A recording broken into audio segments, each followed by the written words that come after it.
Have you ever wondered why you might eat chicken's wings, but not swan's wings? Beef burgers, but not mouse burgers? Have you ever wondered why you might drink cow's milk, but not pig's milk? And have you ever wondered why you haven't wondered? I never wondered about these things until I had a shocking experience that changed my life forever. Let me explain. In an attempt to understand what had happened to me, I spent years conducting research, which led to a fascinating discovery. What I discovered transformed my worldview, my health, and my happiness, so that today, at 49, I feel better than I did when I was half my age. To help you understand what happened to me, I'd like you to imagine you are a guest at a dinner party, enjoying a delicious beef stew, and your food is so delicious that you ask your host for the recipe. The secret, she replies, is in the meat. You need to use 3 pounds of well-seasoned golden retriever. Now take a moment to reflect on your thoughts and feelings. Chances are, even though the meat itself didn't change at all, your experience of it changed dramatically. So what happened to cause you to have such a strong reaction? That's the question I began asking 25 years ago, after I had a similar experience. Well, sort of. Like many people, I grew up with a dog who I loved, and I also grew up eating meat. And I never thought about how strange it was that while I would never want to eat my dog, I regularly ate the flesh and eggs and dairy of animals who were not terribly different than my dog. They, too, had feelings and lives that mattered to them. I just never thought about why I ate some animals but not others. I never thought about the inconsistencies in my attitudes and behaviors toward animals because when I was eating meat, eggs, and dairy, I didn't actually think I was eating animals. Of course, I knew on some level that these products came from individuals who had once been alive. I had that knowing without knowing. But on another level, I just didn't make the connection. It wasn't until I wound up hospitalized after eating bacteria-infested beef that I had a major paradigm shift. After I got sick, just the thought of eating beef disgusted me. In fact, all meat seemed disgusting.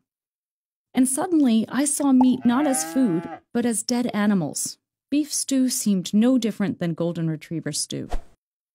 And as I looked at the world with new eyes, I saw animals' body parts everywhere I turned, lining grocery store shelves, filling trucks bound for the market, spilling off lunch trays, packed in delicatessen freezers. And people everywhere, rational, caring people like myself, were putting these animals' bodies into their mouths as though nothing at all were wrong.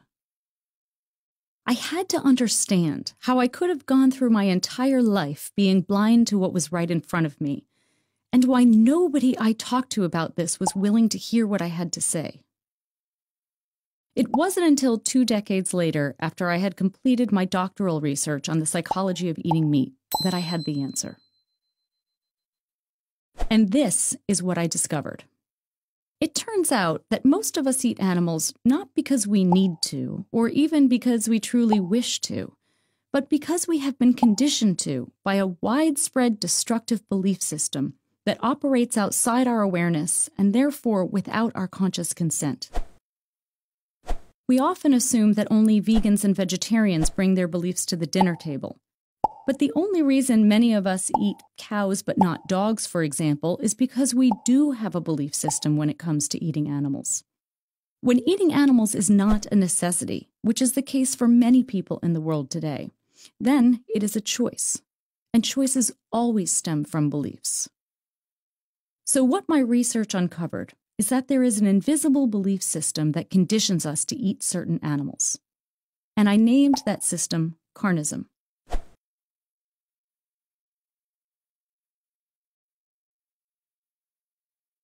Carnism is universal. In meat-eating cultures around the world, people typically classify only a tiny handful of animals, out of millions of possible species, as edible. All the rest are classified as inedible and disgusting. So even though the type of species consumed changes from culture to culture, members of all cultures tend to find their own choices to be rational, and the choices of other cultures to be disgusting and often even offensive. Carnism is like a vast fog that surrounds, saturates, and shrouds our world. And carnism is a violent system. Meat cannot be procured without violence, and egg and dairy production cause extensive harm to animals. In fact, today, the egg and dairy industries are arguably the most brutal of all carnistic industries. And violent systems such as carnism keep themselves alive by using defense mechanisms, so that rational, humane people participate in irrational, inhumane practices without fully realizing what they are doing. These defenses hide the truth about animal agriculture and distort what little we are able to see, so that we support a system we would likely otherwise find deeply offensive. The primary defense of carnism is denial. Carnism denies the truth by making it invisible. One way carnism remains invisible is by remaining unnamed, so eating animals appears to be a given rather than a choice. Another way carnism remains invisible is by keeping its victims out of sight, and therefore, conveniently, out of public consciousness.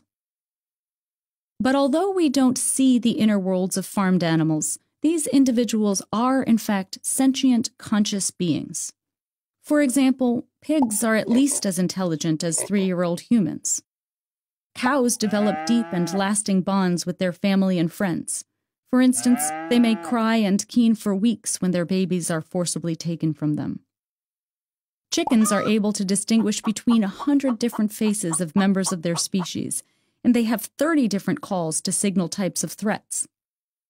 And scientists have demonstrated that certain fish and crustaceans have intelligence and pain receptors, such that in some places in the world it is now illegal to keep fish in small bowls or to boil lobsters alive. And although we don't see the factories in which animals are turned into food, these so-called farms produce approximately 98% of the meat, eggs, and dairy we eat. In fact, 124,000 farmed animals are slaughtered globally not every day or even every hour, but every single minute. But think about it. How many of these animals have you seen?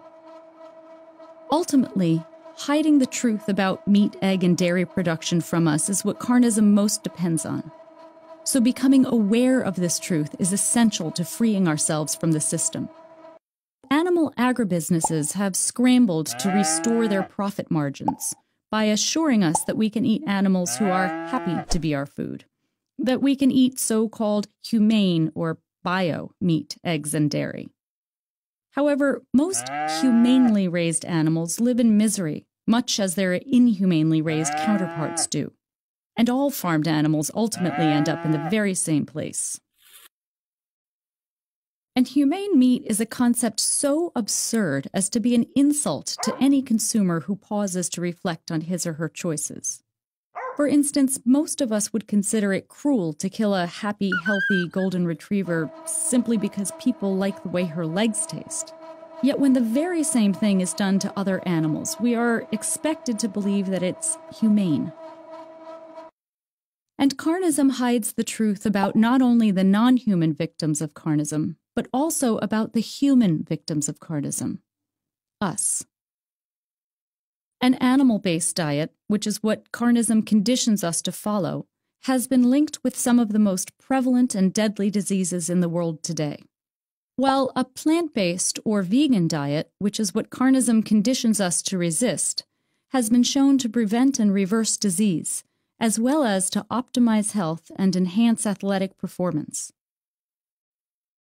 And carnism conditions us to block our awareness and our empathy, qualities that are vital to our own well-being and to the well-being of our world. Another defense is justification. Carnism teaches us to justify eating animals by teaching us to believe that the myths of meat, eggs, and dairy are the facts of meat, eggs, and dairy. In other words, carnism teaches us to believe in the 3 N's of justification. Eating animals is normal, natural, and necessary. And of course, we've heard this all before. Slavery is normal, natural, and necessary. Male dominance is normal, natural, and necessary. Heterosexual supremacy is normal, natural, and necessary. And the myths of carnism are institutionalized. They are supported and promoted by all major social institutions, which in turn transmit them to us. So carnistic bias is embedded within the very foundations of society. And when we are born into an institutionalized system such as carnism, we internalize it. We take into ourselves both the myths and the products of carnism. Inside us, carnism creates a fog in our minds, distorting our perceptions of meat, eggs, dairy, and the animals we eat.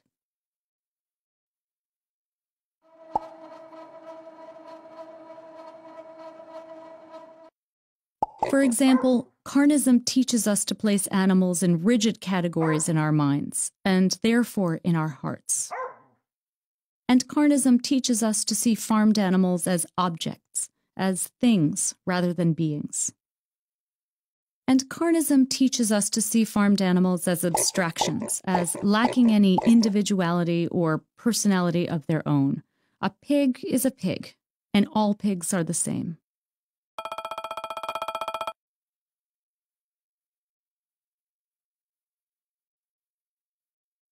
But the fact that carnism needs to use such elaborate defense mechanisms is actually good news.